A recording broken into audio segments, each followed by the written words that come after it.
Hi hello eagle media నేను doctor కే ప్రశాంత్ కుమార్ అండి consultant physician Kim sunshine hospital Secunderabad. ఈరోజు మనం డిస్కస్ చేయబోయే టాపిక్ హైపర్ టెన్షన్ అంటే కామన్గా అందరూ చూస్తున్నదే ఇది హై బీపీ అంటాం. కోపంగా ఉన్న వాళ్ళందరికీ బీపీ ఉన్నట్టు కాదండి. హై బీపీ వేరు, కోపం వేరండి. అది తన పర్సనాలిటీని రిఫ్లెక్ట్ చేస్తుంది. హై బీపీ అని ఎప్పుడు అంటాము, ఏ వాల్యూని హై బీపీ అంటాము, ఎలాంటి జాగ్రత్తలు తీసుకోవడం ద్వారా ఈ బీపీని కంట్రోల్ చేసుకోవచ్చు, ఎప్పుడు మనం దీన్ని హై బీపీ కింద కన్సిడర్ చేస్తాం.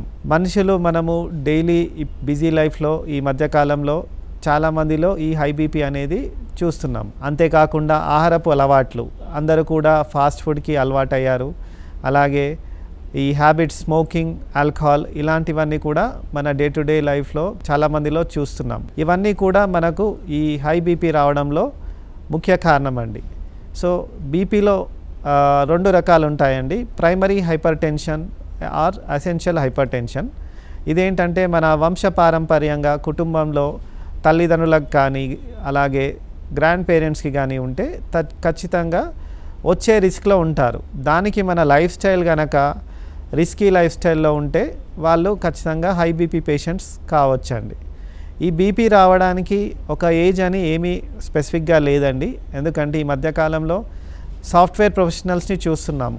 20 years పైబడిన వాళ్ళల్లోనే మనము ఈ హై బీపీ పేషెంట్గా మారడం చూస్తున్నాము. వాళ్ళు చాలా సేపు గంటల కొద్దీ వాళ్ళు సిస్టమ్ ముందు ఉండడము, అంటే ఆన్ స్క్రీన్ టైం అంటాం మనము, ఆ సిస్టంలో చూస్తూ ఉండడము, రిలాక్సేషన్ లేకపోవడము, లేదా వాళ్ళు బ్రేక్ తీసుకోకపోవడము, కొద్దిమంది స్ట్రెస్ ఫీల్ అయ్యి అలాగే తరచుగా కాఫీ తాగడము, స్మోక్ చేయడము, ఇవన్నీ కూడా హై బీపీకి దారితీస్తున్నాయి. అందులో వాళ్ళు ఎక్సర్సైజ్ కూడా చేయట్లేరు చాలామంది, ఇది కూడా ముఖ్య కారణం. సో ఈ హై బీపీ అని ఎప్పుడు అంటాము, నార్మల్ బీపీ ఏంటి? బీపీ అనేది రెండు ఉంటాయండి values, systolic blood pressure, diastolic blood pressure. పైన దాన్ని సిస్టాలిక్ బ్లడ్ ప్రెషర్ అంటాము, కింద దాన్ని డయాస్టాలిక్ బ్లడ్ ప్రెషర్ అంటాము. Systolic blood pressure 140, diastolic 90 cross అయితే దాన్ని హై బీపీ అంటామండి. ఎప్పుడు కూడా పేషెంట్ రాగానే వాల్యూ ఎక్కువగా రాగానే వెంటనే ఎవరు కూడా బీపీ మెడిసిన్ స్టార్ట్ చేయరండి. మనము వచ్చిన మనిషిని ఒక ½ an hour మళ్ళీ కూర్చోమని చెప్తాం. సెకండ్ రీడింగ్ మళ్ళీ తీసుకుంటాం. ఒకవేళ మళ్ళీ హై బీపీ కనుక వస్తే 2 చేతుల్లో కూడా టెస్ట్ చేస్తాం. అలా కన్సిస్టెంట్గా 140/90 దాటితేనే దాన్ని బీపీ కింద నిర్ధారిస్తాం. అందులో ఈ సెకండరీ హైపర్ టెన్షన్ అని చెప్పాము. సెకండరీ హైపర్ టెన్షన్ అంటే ఈ వంశపారంపర్యంగా బీపీ హిస్టరీ ఉండదండి, మనకు వేరే రకమైన కారణాలు ఉంటాయి. సో ఒకవేళ వచ్చిన పేషెంట్ కనుక చాలా యంగ్ ఏజ్ అయి ఉంటే సెకండరీ హైపర్ టెన్షన్ గురించి కూడా చూస్తామండి.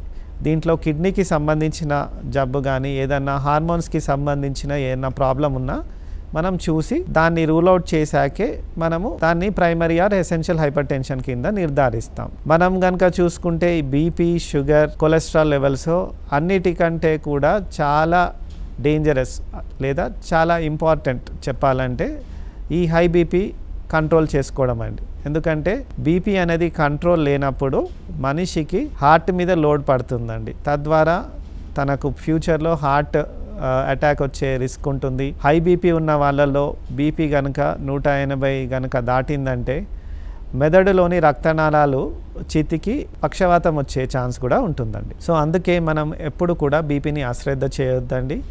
మీరు మాత్రలు అనేవి డాక్టర్ గారు మీకు రాసింది రెగ్యులర్గా వాడాలి.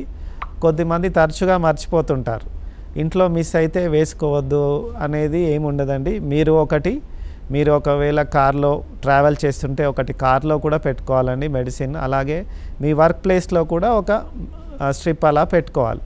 ఎందుకంటే బీపీ మెడిసిన్ మిస్ చేస్తే చాలా ప్రాబ్లం అవుతుందండి. ఎందుకంటే హార్ట్, బ్రెయిన్ మీద కూడా లోడ్ పడడం ద్వారా, అలాగే కిడ్నీ కూడా ఈ హై బీపీ వల్ల చాలా ఎఫెక్ట్ అయ్యి ఫ్యూచర్లో రీనల్ ఫెయిల్యూర్ అంటాం, కిడ్నీ ఫంక్షనింగ్ అనేది తగ్గి తద్వారా కిడ్నీ ఫెయిల్యూర్కి దారితీస్తుంది. అందుకొరకే అందరూ కూడా ఈ హై బీపీ ఉన్న వాళ్ళు ఉప్పు తగ్గిస్తూ రెగ్యులర్గా మెడిసిన్స్ వేసుకోవడం ద్వారా మనకు ఈ బీపీ అనేది కంట్రోల్లో పెట్టుకోవచ్చండి. సో బీపీ ఒకసారి రాగానే తగ్గుతుందా అనేది చాలామందికి డౌట్ అండి.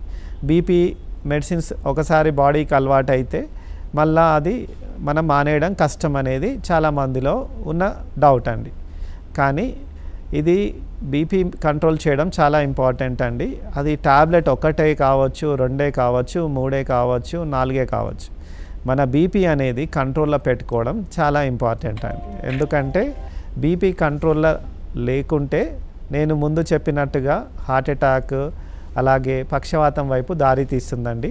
అందుకే ఖచ్చితంగా మీరు బీపీ మెడిసిన్ వాడాలి. ఇంకొక డౌట్ చాలామంది కామన్గా వచ్చేది, బీపీ మాత్రం తినడానికి ముందు వేసుకోవాలా, తిన్నాక వేసుకోవాలా అనేది ఉంటుందండి. బీపీ మాత్రకి ఫుడ్కి సంబంధం ఉండదండి. మనకు ఒక స్పెసిఫిక్ టైం ఉంటుంది, 8 to 9 మధ్యలో ఉదయాన్నే వేసుకోవాలి. వేసుకోవడం ద్వారా మనకు ఫుడ్ తిని ఉన్నా పర్వాలేదు, తినకున్నా ఉన్నా పర్వాలేదు. చాలామంది ఏంటంటే నైట్ వేసుకుంటాను సార్ నేనని అంటారు.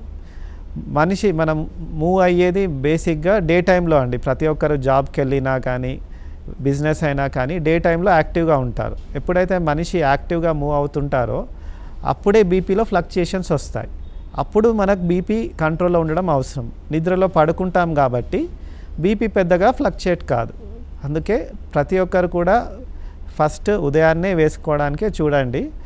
కంట్రోల్ లేని వాళ్ళలో మాత్రం మేము ఉదయము అలాగే రాత్రి కూడా డోస్ ఎక్స్ట్రా ఇస్తుండొచ్చు. అంతేకాని ఒకే టాబ్లెట్ ఉన్న వాళ్ళు మ్యాక్సిమం డే టైం తీసుకోవడమే ఇంపార్టెంట్ అండి. ఫుడ్ తిన్నా తినకపోయినా ఓ స్పెసిఫిక్ టైం, మీరు ఆఫీస్కి వెళ్ళే ముందు కానీ లేదా బిజినెస్ షాప్కి వెళ్ళే ముందు కానీ అలా తీసుకోవడం ద్వారా మీ బీపీని కంట్రోల్లో పెట్టుకోవచ్చు అండి. మీకు ఎలాంటి డౌట్స్ ఉన్నా కూడా నాకు పోస్ట్ చేయొచ్చండి. మీకు అందులో మీ డౌట్స్ని క్లారిఫై చేస్తాను. Thank you. Like and subscribe Eagle Health and Beauty.